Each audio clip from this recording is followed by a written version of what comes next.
कैसे नीचे? पहले नाम पूछा, फिर धर्म, उसके बाद कलमा पढ़वाया और फिर गोली मार दी।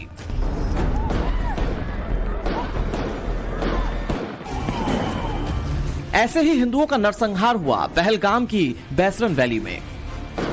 जिसने कलमा पढ़ा वो बच गया और जिसे कलमा पढ़ना नहीं आता था उसे दहशतगर्दों ने गोली मार दी। लेकिन ताज्जुब की बात यह कि इस सच्चाई से मुंह मोड़ते हुए कलमा सेव्ड देम वाली हेडलाइन पर असदुद्दीन ओवैसी भड़क जाते हैं। द कलमा save them, what is this? भाई इतने जो कश्मीर में जितने आतंकवादियों ने सबसे ज्यादा मारा, वहां के कश्मीरी मुसलमानों को मारा,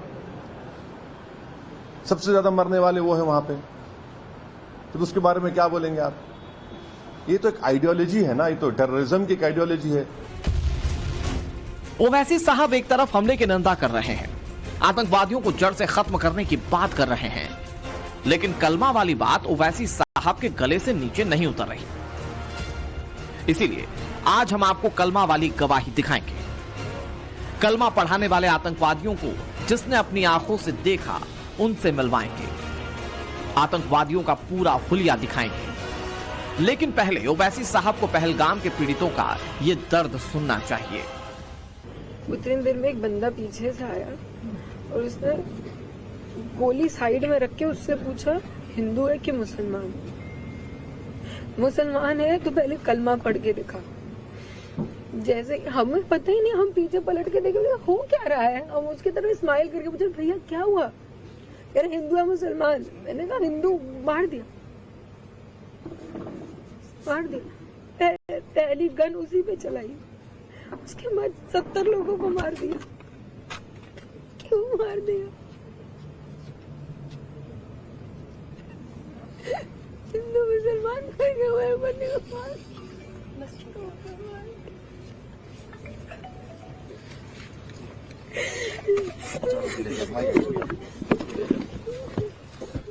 कलमा पढ़वाया था क्या? मेरे मिस्टर से बोला था उनने। मेरे मिस्टर ने मेरे को धक्का दिया झाड़ के दूसरे पीछे, और फिर उनको बोलते कि ना तुम कलमा पढ़ो। मेरे मिस्टर को बोला तो मेरे मिस्टर ने बोला मैं तो क्रिश्चियन हूँ, ईसाई हूँ, मेरे को कलमा नहीं आता। उसने सच बोला ना, सच बोला ना, उसको नहीं आता, हमको भी नहीं आता, शायद आप लोग में नहीं होंगे तो आपको भी नहीं आता। एक अधिकारी ने कलमा पढ़ के भी सुनाया था, उसको भी मार दिया। हाँ, उसको उसके शायद कपड़े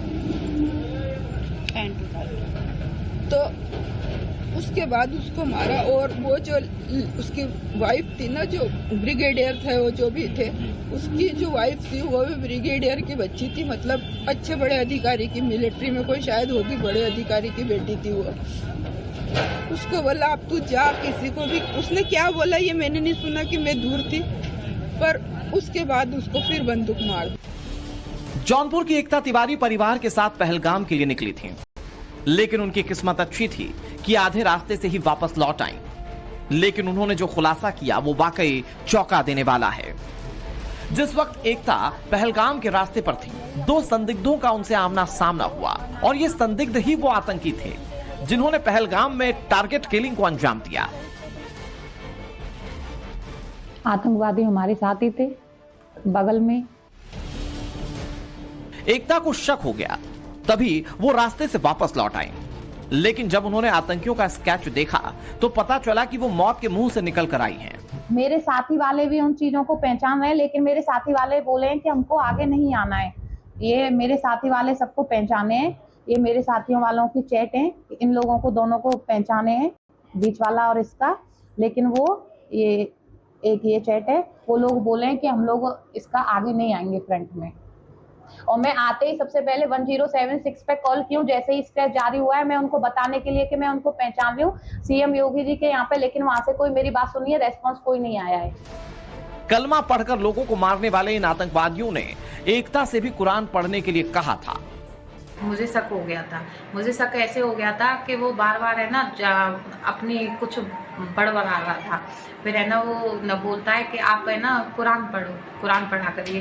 मैंने बोला कि मैं आपके दोस्त सब हुए तो आप भी कुरान पढ़िए। मैंने कहा मैं कुरान कभी नहीं पढ़ी हूँ, मेरे को उर्दू नहीं आती और मुझे नहीं पता था वो हिंदी में भी है। तो बोला कि आप हिंदी में पढ़ो, मैं ना उसका टीचर रहा हूँ, मैं कुरान पढ़ाता हूँ, मैं उसका टीचर रहा हूँ। तो मैंने ऐसे उससे पूछने वाली थी कि आप टीचर हो तो आप यहाँ पे क्या कर रहे हो। फिर मैंने नहीं पूछा उससे, मैंने बोला ओके। मुझे वहाँ से डाउट होना चालू हुआ। एकता से आतंकवादियों ने उनका नाम, धर्म और ना जाने क्या क्या पूछा।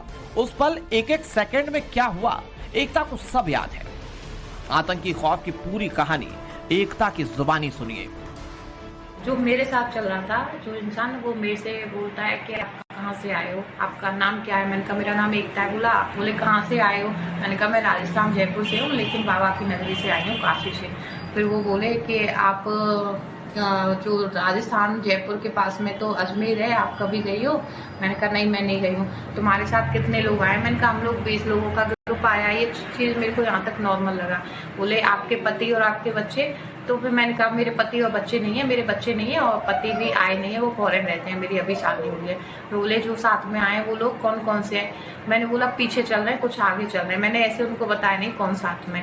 फिर बोले कि अच्छा वो किस धर्म से है। मैंने बोला वो मुस्लिम धर्म से है, ज़्यादातर जो साथ आए वो मुस्लिम धर्म से साथ आए, सारे हिंदू ही थे हम लोग। मुझे सही नहीं लगा था बताना। आपको शक लग गया? मुझे शक हो गया था।